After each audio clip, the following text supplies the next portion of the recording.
لله نحمده ونستعينه ونستغفره ونؤمن به ونتوكل عليه ونعوذ بالله من شرور أنفسنا ومن سيئات أعمالنا من يهده الله فلا مضل له ومن يضلله فلا هادي له ونشهد أن لا إله إلا الله وحده لا شريك له ونشهد أن سيدنا ومولانا محمدا عبده ورسوله صلى الله عليه وعلى آله وأصحابه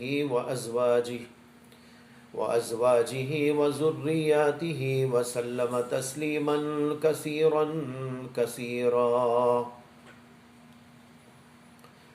أما بعد فقد قال النبي صلى الله عليه وسلم ما تقرب إلي عبدي بشيء أحب إلي مما افترضت عليه ولا يزال عبدي يتقرب إلي بالنوافل حتى أحبه فإذا أحببته كنت سمعه الذي يسمع به وبصره الذي يبصر به ويده التي يبطش بها ورجله التي يمشي بها وإن سألني لأعطينه ولئن استعاذني لأعيذنه أو كما قال صلى الله عليه وسلم.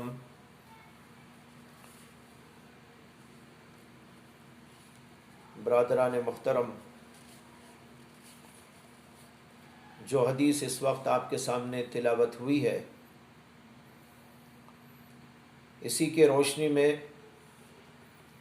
گزشتہ مجلس کے اندر یہ عرض کیا گیا تھا کہ اللہ کے قرب کو پانے کے لیے سب سے اہم ترین چیز ہے فرائض کی پابندی، اور فرائض کا مفہوم بتاتے ہوئے عرض کیا گیا تھا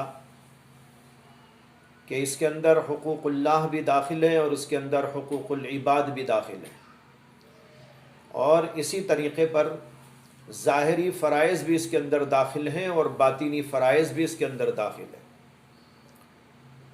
اور دوسری چیز جو اس حدیث کے اندر پیش کی گئی ہے وہ ہے ما یزال عبدی یتقرب الی بالنوافل حتی احبہ، کہ اللہ فرماتے ہیں کہ جب بندہ برابر نوافل کے ذریعے میرا قرب حاصل کرتا رہتا ہے تو میں اسے چاہنے لگتا ہوں، میں اس سے محبت کرنے لگتا ہوں. یہ دوسری چیز ہے جو قرب الہی کے پانے کے لیے ضروری ہے، وہ ہے نوافل کی پابندی. بہت سارے لوگ نوافل کو غیر اہم سمجھتے ہیں، سنتوں کو غیر اہم سمجھتے ہیں، لیکن اس حدیث سے سمجھ میں آ رہا ہے کہ یہ قرب کے درجات کو بڑھانے کے لیے کس قدر اہم ترین چیز ہے. کہا گیا ما یزال عبدی یتقرب الی بالنوافل، جب بندہ میرے سے قرب حاصل کرنے کے لیے نوافل کی مسلسل پابندی کرتا ہے، اس کا اہتمام کرتا ہے، تو میں اس کو چاہنے لگتا ہوں، یعنی اسے مقام محبت عطا ہوتا ہے. مقام قرب میں ایک درجہ ہے، اس کا نام ہے مقام محبت. یہ مقام محبت نوافل کے ذریعے انسان کو ملتا ہے.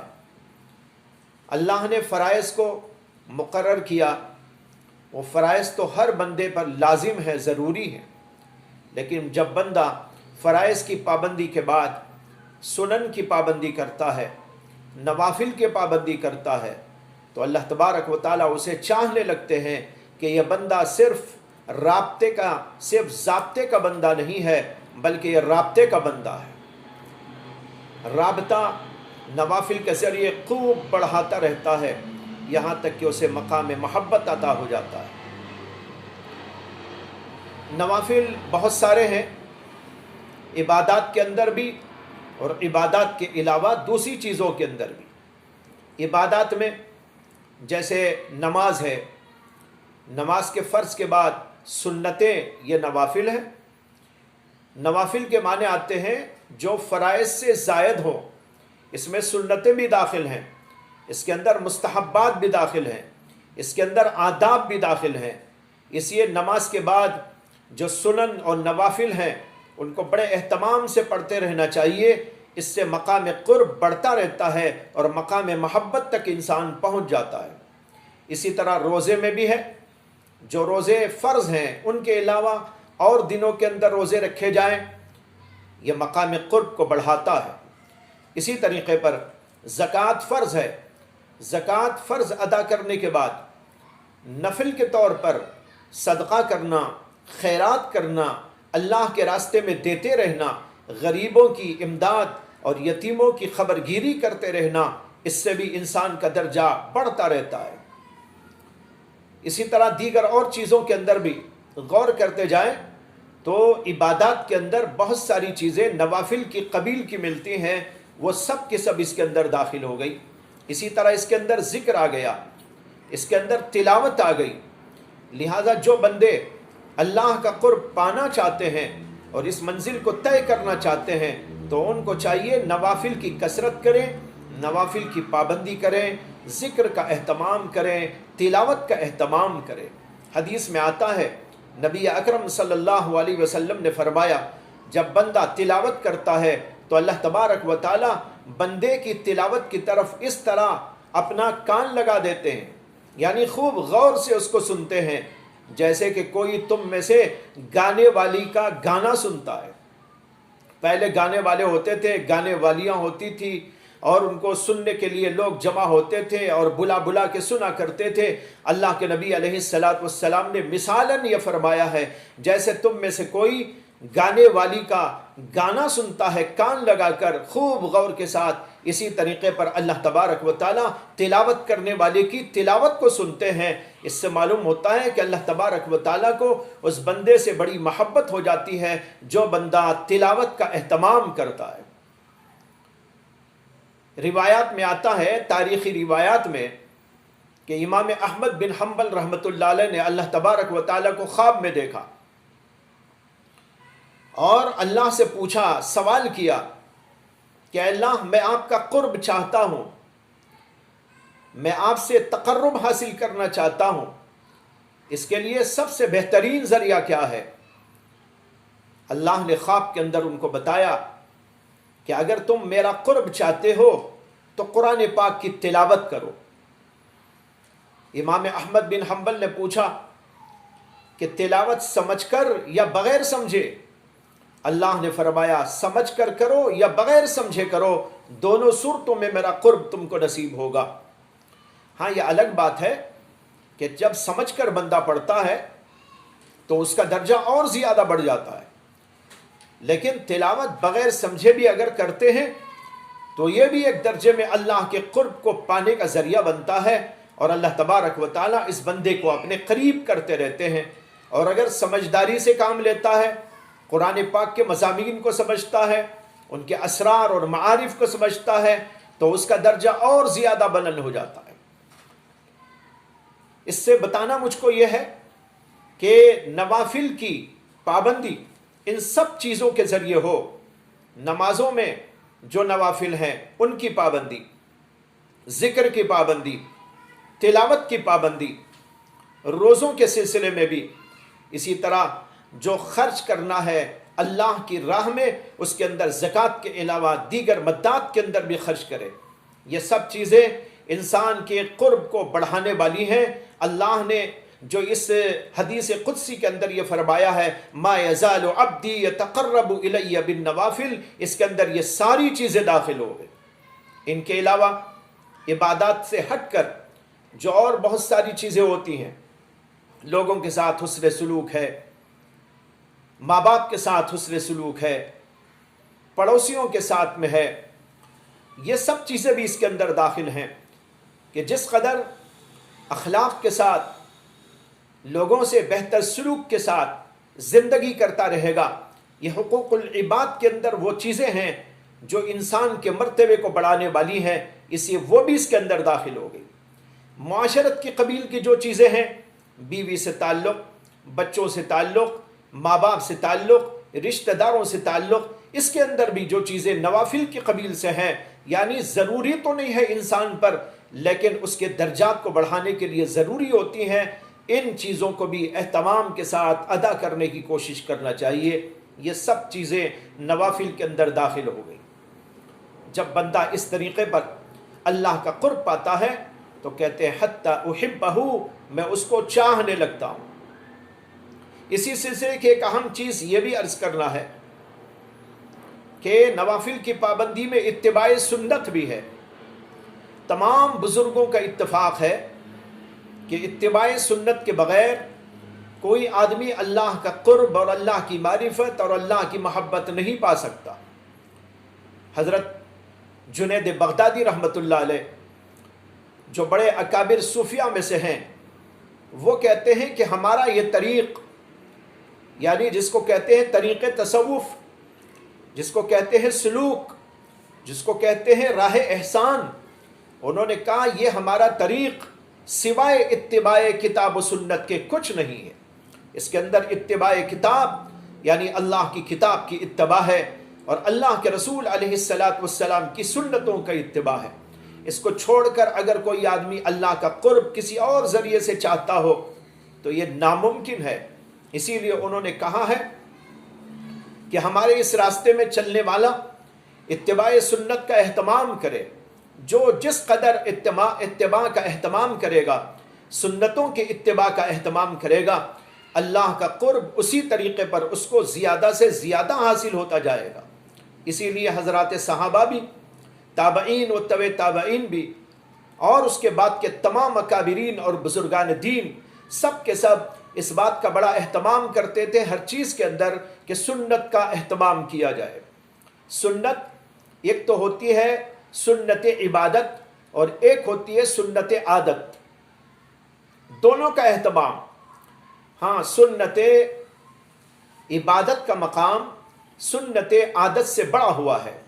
سنت عبادت وہ ہے جو عبادت کے اندر سنت، جیسے نمازوں کی سنت، روزوں کے اندر کی سنت، یا اور دیگر فرائض اور عبادات کے اندر جو سنتیں رسول اللہ صلی اللہ علیہ وسلم سے منقول ہیں، ان ساری سنتوں کو کہتے ہیں سنت عبادت۔ ان کا اہتمام تو بڑا ضروری ہے۔ اگر ایک آدمی نماز کے اندر سنتوں کا اہتمام نہ کرے اور وہ الل ٹپ نماز پڑھ کے چلا جائے، اللہ کے رسول نے ہاتھ کیسے اٹھائے تھے، اللہ کے رسول نے ہاتھ کیسے باندھے تھے، اللہ کے رسول نے رکوع کیسے کیا تھا، اللہ کے رسول نے سجدہ کیسے کیا تھا، اور دیگر چیزوں کو کس طریقے پر انجام دیا تھا، اگر اس کا اہتمام کیے بغیر ایک آدمی نماز پڑھ لیتا ہے، نماز تو سر سے اتر جائے گی لیکن قبولیت کے درجے کو نہیں پہنچے گی۔ قبولیت کا درجہ اس وقت ملتا ہے جب ہر چیز کے اندر سنت کا اہتمام ہوتا ہے۔ ایک بزرگ کا قصہ یاد آ گیا جن کا نام تھا حضرت مولانا محب اللہ رحمۃ اللہ علیہ۔ مکۃ المکرمہ میں ان کا قیام تھا، اور حضرت حاجی امداد اللہ مہاجر مکی رحمۃ اللہ علیہ جو بہت بڑے اللہ والے گزرے ہیں اور ہمارے تمام اکابر دیوبند کے وہ سید الطائفہ کہلاتے ہیں، وہ ان کے مرید تھے اور ان کے خلیفہ تھے۔ حضرت مولانا محب اللہ رحمۃ اللہ علیہ بڑے صاحب کشف بزرگ تھے۔ کہتے ہیں کہ ایک دفعہ انہوں نے ایک حدیث پڑھی۔ حدیث کا مضمون یہ تھا کہ رسول اللہ صلی اللہ علیہ وسلم نے ارشاد فرمایا کہ جو بندہ بڑے اچھے انداز سے وضو کرتا ہے، آداب کی رعایت کے ساتھ، سنتوں کی رعایت کے ساتھ، اور پھر اس کے بعد 2 رکعت نماز پڑھتا ہے اس طریقے پر کہ اس نماز کے اندر کوئی وسوسہ نہ ہو، کوئی خیال نہ آئے، وہ اپنے جی میں باتیں نہ کرے۔ بہت سارے لوگ نماز میں کھڑے ہو کر ادھر ادھر کے خیالات میں مگن ہو جاتے ہیں، گھر کے خیالات میں، بیوی بچوں کے خیالات میں، تجارت اور ملازمت کے خیالات میں، ادھر ادھر گھومنے کے خیالات میں، لیکن یہ بندہ ایسے انداز سے نماز پڑھے کہ اس کے اندر کوئی وسوسہ نہ آئے۔ تو اللہ کے رسول علیہ السلام نے فرمایا کہ جو اس طریقے پر نماز پڑھتا ہے، اللہ تبارک و تعالی اس کے پچھلے تمام گناہ بخش دیتے ہیں۔ یہ حدیث انہوں نے پڑھی تو ان کے دل کے اندر آیا کہ آج مجھے ایسی نماز پڑھنی ہے، پوری کوشش کے ساتھ کہ بہترین وضو کروں گا، پھر اس کے بعد 2 رکعت نماز پڑھوں گا، ایسے انداز سے پڑھوں گا کہ اس کے اندر کوئی وسوسہ نہ آئے، کوئی خیال نہ آئے۔ چنانچہ انہوں نے جا کر وضو کیا، وضو کرنے کے بعد مصلی بچھایا، بڑے اہتمام کے ساتھ اپنے خیالات کو مجتمع کیا، پھر اس کے بعد کھڑے ہو گئے نماز پڑھنے کے لیے، لیکن سوچا کہ آنکھ بند کر کے نماز پڑھوں تاکہ کوئی وسوسہ اور خیال نہ آئے۔ چنانچہ آنکھیں بند کی اور نماز شروع کر دی، اور پوری نماز اس طریقے پر پڑھی کہ کوئی وسوسہ نہ آیا، نہ کوئی خیال آیا۔ نماز پڑھنے کے بعد بہت خوش ہو گئے کہ آج میں نے ایسی نماز پڑھی ہے کہ اس کے اندر کوئی وسوسہ اور کوئی خیال نہیں آیا۔ چونکہ وہ بڑے صاحب کشف بزرگ تھے، ان کے ذہن کے اندر آیا کہ میں اپنے کشف کے ذریعے دیکھوں کہ اللہ کے نزدیک میری اس نماز کا مقام کیا ہے۔ کہتے ہیں کہ وہ جا کر مراقبے میں بیٹھ گئے، اللہ سے دعا کی کہ اللہ مجھے مراقبے میں دکھا دیجئے کہ میری نماز آپ کے نزدیک کس مقام کی ہے۔ تو ان کے سامنے ایک حور پیش کی گئی۔ مراقبے میں دیکھتے ہیں، کشف کے اندر دیکھتے ہیں کہ ایک حور ان کے سامنے پیش کی گئی اور ان سے کہا گیا کہ آپ کی نماز کو اس حور کی شکل میں ڈھال دیا گیا ہے۔ تو انہوں نے دیکھا کہ حور بہت ہی خوبصورت، انتہائی حسن و جمال سے آراستہ پیراستہ، کبھی ایسی شکل و صورت نہ دیکھی تھی، لیکن جب نگاہیں جمائی تو دیکھتے ہیں کہ اس کی آنکھیں نہیں ہیں، یعنی وہ اندھی ہے۔ تو ان کو بہت ہی عجیب لگا، مراقبے سے اٹھے، پریشان ہو گئے، تو سوچنے لگے کہ آخر میرے سے کیا خطا ہوئی، کیا غلطی ہوئی کہ جو حور مجھ کو دکھائی گئی ہے اور پیش کی گئی ہے اس کی آنکھیں نہیں۔ حضرت حاجی امداد اللہ مہاجر مکی رحمۃ اللہ علیہ اس زمانے میں زندہ تھے، وہ فوراً دوڑے ہوئے ان کی خدمت میں گئے اور جا کر پورا قصہ سنایا اور کہا کہ حضرت مجھے سمجھ میں نہیں آ رہا ہے کہ میری نماز میں نے آخر کیا خطا کی، کیا قصور کیا، اگر آپ کو کچھ سمجھ میں آتا ہو تو بتا دیجئے۔ حاجی صاحب نے کہا کہ تم نے نماز کیسے پڑھی تھی؟ کہا کہ میں نے اس طرح پڑھی تھی نماز آنکھیں بند کر کے پڑھی تاکہ کوئی وسوسہ و خیال نہ آئے۔ حضرت نے فرمایا کہ سمجھ میں آ گیا سارا قصہ کہ تم نے آنکھیں بند کر کے جو نماز پڑھی ہے یہ نماز اللہ کے نبی علیہ السلام کی سنت کے خلاف ہے، اس لیے کہ آنکھیں بند کر کے نماز پڑھنا اللہ کے نبی علیہ السلام سے ثابت نہیں ہے، یہ سنت کے خلاف ہے۔ اللہ کے نبی علیہ السلام آنکھوں کو کھلا رکھ کے پڑھتے تھے، اس لیے تمہاری اس حور کو تمہیں یوں دکھایا گیا کہ اس کی آنکھیں ندارت، یہ اس لیے کہ تم نے خلاف سنت نماز پڑھی۔ اس سے اندازہ کیجئے کہ سنت کا اہتمام کس قدر اہم ہے، نماز کی ہر سنت کا اہتمام، اور اسی طریقے پر دیگر عبادات کی۔ یہ تو ہوئی بحث سنت عبادت کی، اور ایک ہے سنت عادت۔ سنت عادت کہتے ہیں ان سنتوں کو جو اللہ کے نبی علیہ السلام کی عادتیں تھیں۔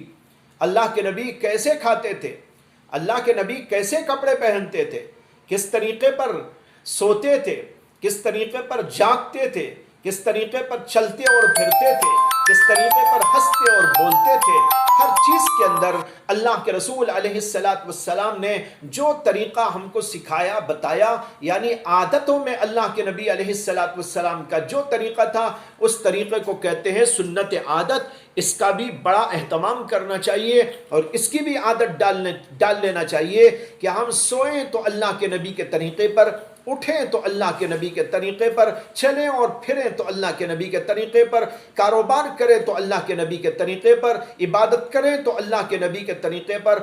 غرض یہ کہ ہماری پوری زندگی اللہ کے نبی علیہ السلام کی سنتوں کے اتباع سے آراستہ پیراستہ ہو، یہ ہے اتباع سنت۔ عبادت کے اندر بھی اور عادت کے اندر بھی۔ ایک بزرگ کہتے ہیں کہ جب انسان اللہ تبارک و تعالیٰ کی محبت میں، اللہ کے رسول علیہ السلام کی محبت میں چور ہوتا ہے، سرشار ہوتا ہے، تو اس کی سب سے بڑی آرزو و تمنا یہ ہوتی ہے کہ اللہ تبارک و تعالیٰ کے ہاں میں قربت پالوں۔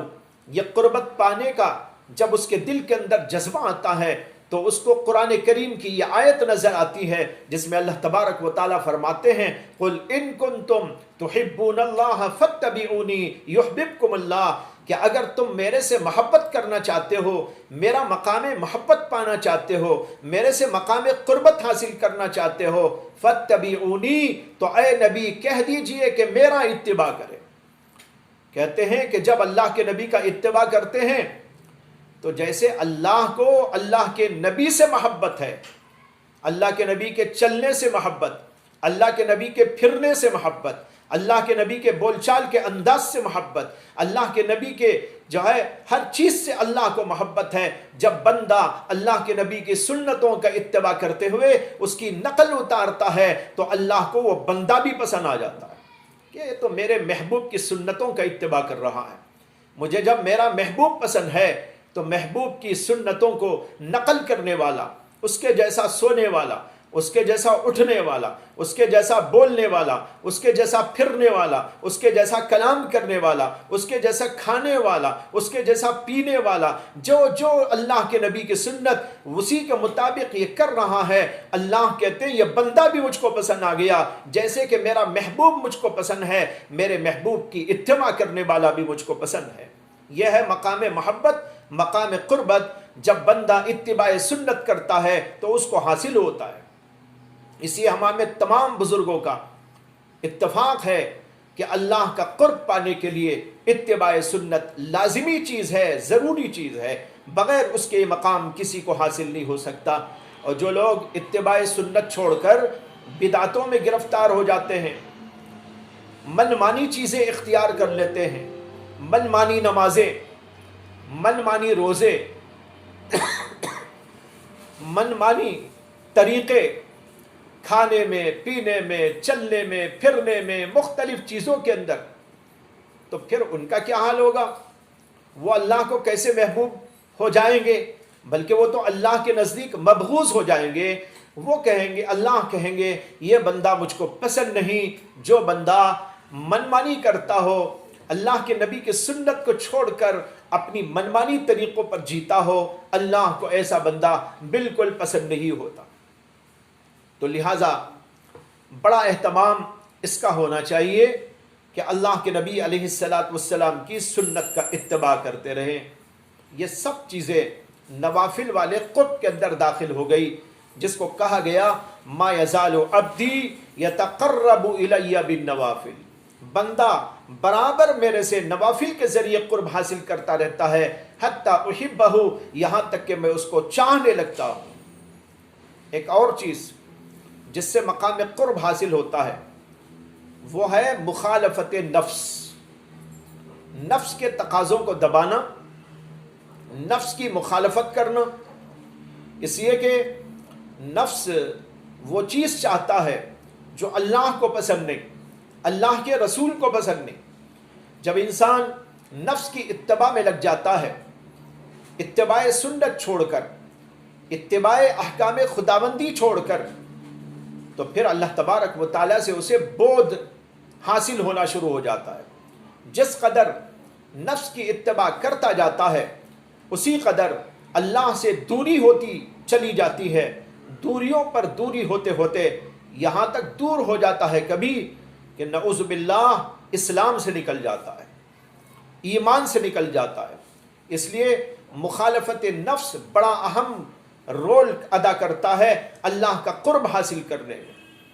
اس لیے قرآن پاک کے اندر بھی فرمایا گیا کہ نفس کی اتباع نہ کرو، ہوا کی اتباع نہ کرو، خواہشات کی پیروی نہ کرو۔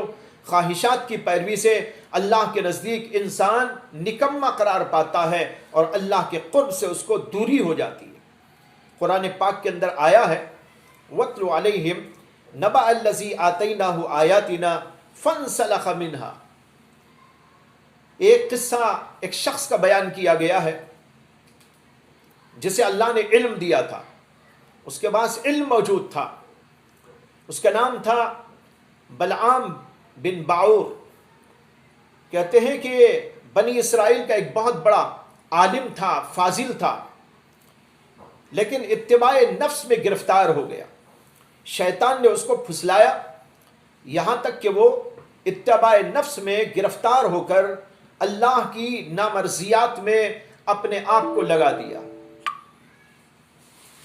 جس کا نتیجہ یہ ہوا کہ اللہ تبارک و تعالیٰ نے اسے انتہائی ذلت میں گرفتار کر دیا۔ قرآن پاک اس بات کو صاف طور پر بیان کر رہا ہے۔ اس طرح اتباع نفس بہت ہی خطرناک چیز ہوتی ہے۔ اتباع نفس کے ذریعے انسان اللہ سے دور ہو جاتا ہے۔ اسی لیے بزرگان دین ہمیشہ اس بات کی بڑی فکر کرتے تھے کہ نفس کی مخالفت ہوتی رہے، نفس کی اتباع نہ کی جائے۔ کہتے ہیں کہ ایک بزرگ جن کا نام تھا حضرت مسلم بن یسار، اور ان کے بھائی تھے حضرت سلیمان بن یسار، یہ دو بڑے عالم تھے، بڑے فاضل تھے، مدینہ منورہ کے رہنے والے تھے، خاص وطن ان کا مدینہ منورہ تھا۔ ایک دفعہ یہ دونوں حج کے لیے نکلے اور ان کے ساتھ اور بھی کچھ لوگ تھے۔ چلتے چلتے راستے میں ایک جگہ پر قیام کرنا تھا، اس سے کہ اس زمانے میں ایسی سواریاں نہیں تھی جیسے آج ہیں، نکلے اور چلے گئے، بلکہ اونٹوں پہ سوار ہو کے جاتے تھے، یہ گھوڑوں پر سواری ہوتی تھی اور منزل بمنزل سفر طے ہوتا تھا۔ تو ایک منزل پہ جا کے انہوں نے قیام کیا۔ وہاں پر قیام کے دوران مسلم بن یسار وہ اپنے کچھ ساتھیوں کو لے کر بازار وغیرہ کچھ خریدنے کے لیے چلے گئے۔ ایک بھائی یہاں پر رہ گئے جن کا نام تھا سلیمان بن یسار۔ سلیمان بن یسار بڑے بھائی تھے، مسلم بن یسار چھوٹے بھائی تھے۔ چھوٹے بھائی اپنے ساتھیوں کو لے کر کچھ خریدی کے لیے چلے گئے بازار۔ یہ لوگ تو ادھر گئے، یہاں خیمے کے اندر صرف سلیمان بن یسار بیٹھے اللہ کے ذکر میں مشغول تھے۔ اسی ایریا کی کوئی عورت جوان وہ ان کے قریب آئی اور آ کر بیٹھ گئی۔ انہوں نے پوچھا کہ کیا ہے، کیا مقصد ہے، کیوں آئی ہو؟ تو اس نے ایک ایسی بات کہی جو بڑی شرمناک تھی، یعنی اس نے یہ کہا کہ میں تم سے وہ چاہتی ہوں جو ایک عورت ایک مرد سے چاہتی ہے، یعنی زنا کی اس نے دعوت دی۔ حسین خوبصورت جوان عورت ایک جوان مرد کے سامنے آتی ہے اور یہ بات عرض کرتی ہے، تو آپ بتائیے کیسا کٹھن معاملہ ہے، کس قدر خطرناک صورتحال ہے۔